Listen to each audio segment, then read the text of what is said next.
ก็ประมาณ6 ปีแล้วก็การนำเฮียนในวันนี้ก็ถึงมาในปี1818ตัวจนเปลี่ยนเรียม13คำวันนี้ก็อยู่ในเขตกำหนดที่ว่าเอากำหนดกันไว้เดือน8 เดือนถึง8 เดือน8 คำเนาะนี่ก็วันนี้ก็ขอกล่าวว่าพุทธธรรมสังฆวาสารเจ้าทั้งหลายพระองค์เราขอเมตตามาถึงพระสมณีนำเองเจ้าทั้งหลายทั้งเสียงได้มาพระชมวันพืชห้องเอ็นมันจะครบบางปีก็สวัสดิ์ห้องเอ็นนี่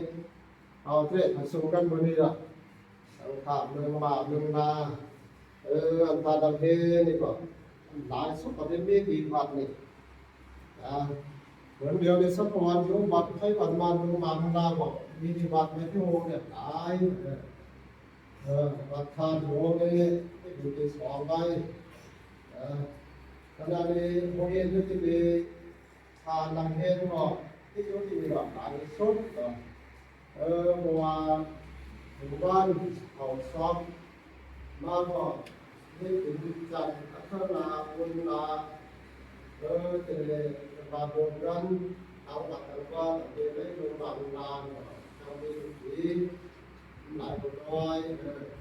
ที่วันเห็นลำธารนี่ก่อนที่มีสัมภาระเนี่ยอันเห็นจันทร์ถูกขาวฝ่ายมือเนาะเพราะว่าที่นี่มันยุ่งกับองค์เห็นหอกองค์เห็นผู้กลางชุดจากเขาบอกลูกตอนไหนมาผมดีลูกตังซื้อเรื่องเมืองจางเมืองยอง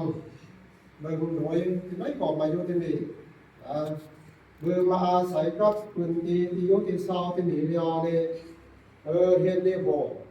แล้วมันเด็กเห็นเด็กเขารู้ทำเขารู้ที่เนาะผมได้เลย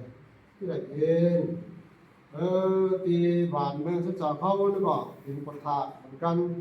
เป็นไทยทีละบาเหมือนกันไทยเมืองเหมือนกันมือไม้ที่นี่ก็ที่ไรเห็นต่างเพศที่การไปพระเจ้าปัสสาวะการโยในบัดนี้สมณะผู้สมณเณรอยู่ที่ไหนก็ได้ที่ไรจอยกันเป็นว่าศาสนากิจเป็นว่ากันถาธุระเขาที่ไรจอยกันของให้ไวทำของให้เห็นอัครามุนลาปฏิตามมังกลาของมุขยาเห็นในหัวกับปองล้อคือจะในของเมียนเนาะเอาที่ไหนเห็นเลย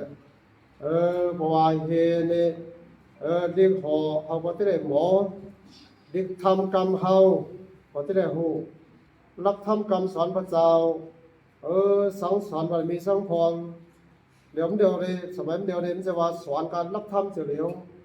เอาตั้งหูตั้งดวงเนี่ยมาเข่าจอมเถียง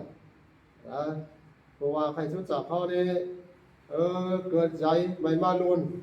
หรือมันต้องหูตั้งโลกวังตั้งธรรมก็ได้หูเนาะสมัยเดียวเลยหูมาตั้งธรรมเฉลียวก็ขึ้นปืนอะไรเนี่ยจังหวะชุดจับเขาก็ลุกจับตีบาดบานเกิดให้มาในมายุที่นี่หลายปีหลายตั้งเต้อันนี้ได้ประมาณ70ประมาณเนาะอันอยู่ในใจสมมติเนาะใจสมมติเนี่ยมาอยู่ที่นี่ก่อนนี้อยู่ตั้งเดือจันทร์2จันทร์3เนาะกินนอนเนี่ยผมเคยมีโฆษณาเนี่ยเพิ่นว่าตกตีในก็ที่ได้นับยามที่หันนะเอาอยู่ที่ในก็ที่ได้นับถือที่หันที่เราเหตุการณ์ที่หันเอามาอยู่นอนที่นี่เดียว